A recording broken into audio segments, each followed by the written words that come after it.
दोस्तों welcome back to the channel सस्टी study point. और आज फिर से मैं हाजिर हूँ टॉप 10 करंट अफेयर के क्वेश्चन लेकर। और आप सभी को पता है, भले ही ये क्वेश्चन 10 होते हैं, लेकिन अगर इन क्वेश्चन को आप पढ़ेंगे यानी कि इस वीडियो को पूरा देखेंगे तो आपके 30 से 40 क्वेश्चन जो है तैयार हो जाएंगे।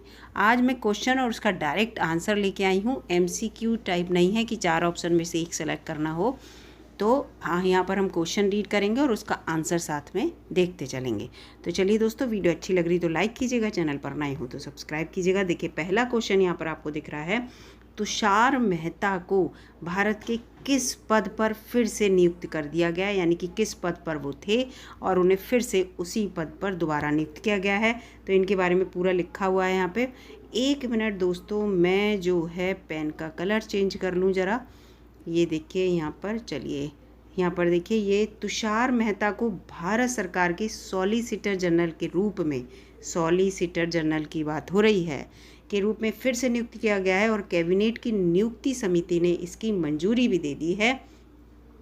अटॉर्नी जनरल के बाद सॉलिसिटर जनरल सबसे वरिष्ठ कानूनी अधिकारी होता है।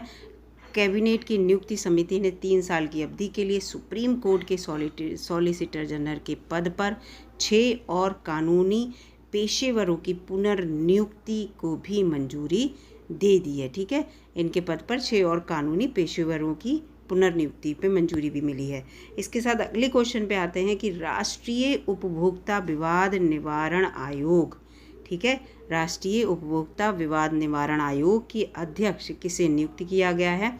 तो इसका उत्तर है न्यायमूर्ति AP शाही को। ठीक है, मद्रास और पटना उच्च न्यायालयों के पूर्व मुख्य न्यायाधीश हैं ये न्यायमूर्ति AP शाही, और इन्हीं को राष्ट्रीय उपभोक्ता विवाद निवारण आयोग, जिसे NCDRC कहते हैं, का नया अध्यक्ष नियुक्त किया गया है।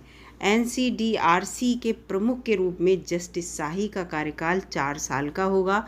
NCDRC उपभोक्ता संरक्षण अधिनियम के तहत 1988 में स्थापित किया गया था और ये अर्ध न्यायिक आयोग है। ठीक है, तो आपको इसके बारे में काफ़ी कुछ पता चल गया, राष्ट्रीय उपभोक्ता विवाद निवारण आयोग के बारे में। अगर आएगा क्वेश्चन तो आप आसानी से कर लेंगे।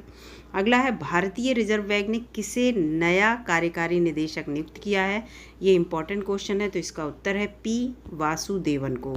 अब इनके P वासुदेवन के बारे में पढ़ते हैं। RBI ने वासुदेवन को कार्यकारी निदेशक के रूप में नियुक्त किया है। RBI ने एक बयान में कहा कि वह मुद्रा प्रबंधन, कॉरपोरेट रणनीति और बजट और फंड के अलावा जो दूसरे क्षेत्र होते हैं विभाग के प्रमुख होंगे, इन सब के प्रमुख रहेंगे। वासुदेवन के पास वाणिज्य में स्नातक की डिग्री है और वह institute of cost accountant of India के फेलो भी हैं।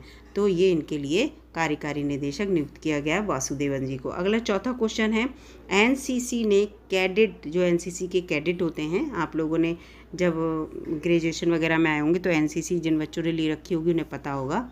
NCC के कैडेट के बैंक खाते खोलने के लिए किस बैंक के साथ एक समझौता ज्ञापन पर हस्ताक्षर किए गए हैं? NCC ने करे हैं अपने कैडेटों के लिए किस बैंक के साथ? तो ये भारतीय स्टेट बैंक ने पहली उड़ान योजना के तहत सभी कैडेटों के शून्य बैलेंस बैंक खातों के लिए एक समझौता ज्ञापन पर हस्ताक्षर किए, यानी कि NCC ने जो है SBI के साथ ये इस पर हस्ताक्षर किए कि इनके जो कैडेट हैं, यानी कि राष्ट्रीय कैडेट कोड कहते हैं NCC को, नेशनल कैडेट कोर बोला जाता है। तो इनके जो कैडेट होंगे इनके लिए शून्य बैलेंस पर खाते खोलेगा कौन? SBI। ठीक है, और इस MOU में हर साल करीब 5 लाख जो कैडेट्स हैं इनको फ़ायदा होगा। इस मौके पर रक्षा मंत्री राजनाथ सिंह ने कैडेट्स के लिए single window NCC integrated software भी लॉन्च किया है। ठीक है, सिंगल में कोई भी प्रॉब्लम हो, कुछ हो, उनके लिए एक विंडो लॉन्च कर दी गई है जिस पे वो अपना जो भी है क्वेरी है वो कर डाल सकते हैं। NCC भारतीय सशस्त्र बलों की युवा इकाई होती है, मैंने बता दिया, ग्रेजुएशन कर ले बच्चे होते हैं। इसका मुख्यालय नई दिल्ली में है NCC का। ठीक है, यहाँ पर काफ़ी आपको क्लियर हो गया।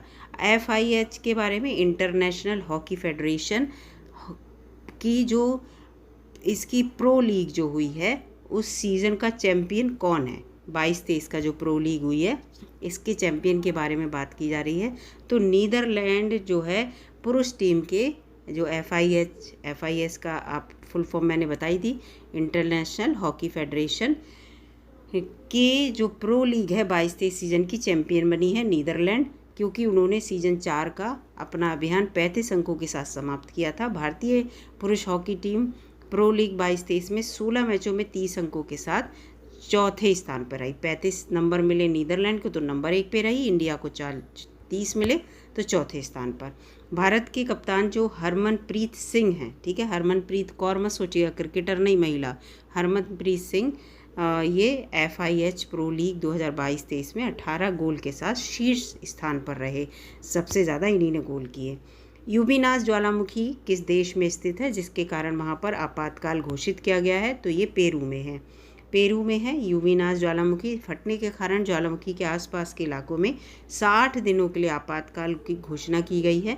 यूबीनास राजधानी लीवा से 1200 किलोमीटर दक्षिण पूर्व में मोकेगुआ क्षेत्र में स्थित है, ठीक है। लीमा से, जो इसकी पेरू की राजधानी है लीमा, यह राजधानी भी आपको पता चल गई, पेरू की राजधानी लीमा है, वहाँ से 1200 किलोमीटर दक्षिण पूर्व की तरफ है उस मेकुगुआ क्षेत्र, उसमें स्थित है। देश का सबसे सक्रिय ज्वालामुखी है ये पेरू का।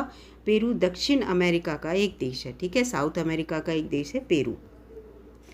PM मोदी ने किस राज्य में वन्य जीव अनुकूल राजमार्ग परियोजना का उद्घाटन किया? तो उत्तर है छत्तीसगढ़ में, ठीक है, वन्य जीव के अनुकूल के लिए। प्रधानमंत्री नरेंद्र मोदी ने छत्तीसगढ़ में वन्य जीव अनुकूल राजमार्ग परियोजनाओं का उद्घाटन किया। PM मोदी ने 6 लेन green field Raipur Visakhapatnam corridor के छत्तीसगढ़ खंड के लिए 3 राष्ट्रीय राजमार्ग परियोजनाओं के निर्माण का उद्घाटन किया।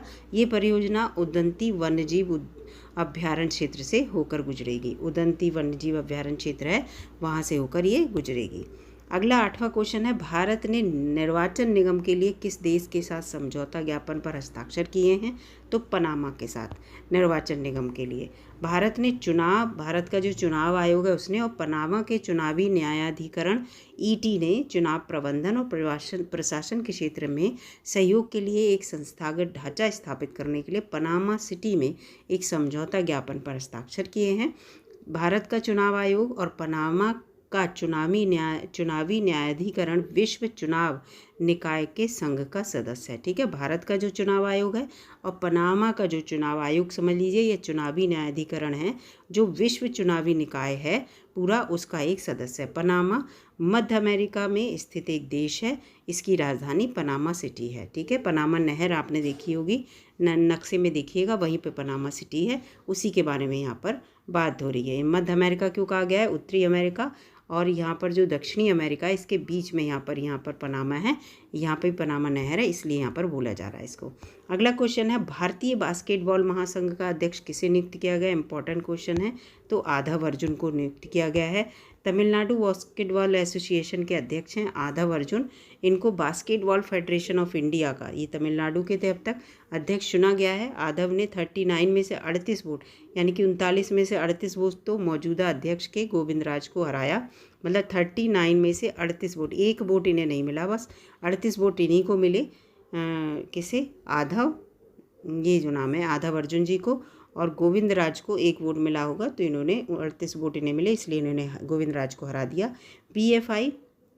BFI किसके बारे में बात हो रही है? ये बास्केटबॉल फेडरेशन ऑफ इंडिया के बारे में बात हो रही है, ठीक है, BFI, ठीक है, इसके बारे में। तो यहाँ पर कि बास्केटबॉल खेल के शासी निकाय है ये BFI, भारत में बास्केटबॉल खेल की शासी निकाय है। इसकी स्थापना 1950 में की गई थी और ये FIBA एशिया और भारतीय ओलंपिक संघ से भी संबद्ध है। अगला है, वैश्विक शांति सूचकांक 2023 के अनुसार विश्व का सबसे शांतिपूर्ण देश कौन सा है? तो आइसलैंड। आइसलैंड सबसे शांतिपूर्ण देश है। हाल ही में ग्लोबल पीस इंडेक्स GPI के बारे में बात हो रही है, यहाँ पर 2023 जारी किया गया। इसके तहत दुनिया के 163 देशों की रैंकिंग तैयार की गई। इस रैंकिंग के अनुसार आइसलैंड दुनिया का सबसे शांतिपूर्ण देश है। इसमें साल 2022 का डेटा बताया गया। ये 2023 में भले ही जारी हुई, लेकिन डेटा जो है 2022 का है। ये report institute for economics and peace, ठीक है, IEF के द्वारा जारी की जाती है। और वैश्विक शांति सूचकांक 2022 की रैंकिंग में 126वां स्थान किसे मिला है? भारत को। रिपोर्ट के मुताबिक अफगानिस्तान दुनिया का सबसे अशांत देश है, ठीक है। तो भारत का याद रखिएगा 126वीं रैंक है। और आइसलैंड जो है नंबर 1 पे है, इसको याद रखिएगा। और ये कौन जारी करता है, इसको याद रखिएगा कि institute for economics and peace के द्वारा ये जारी होता है। यही क्वेश्चन जो है आते हैं।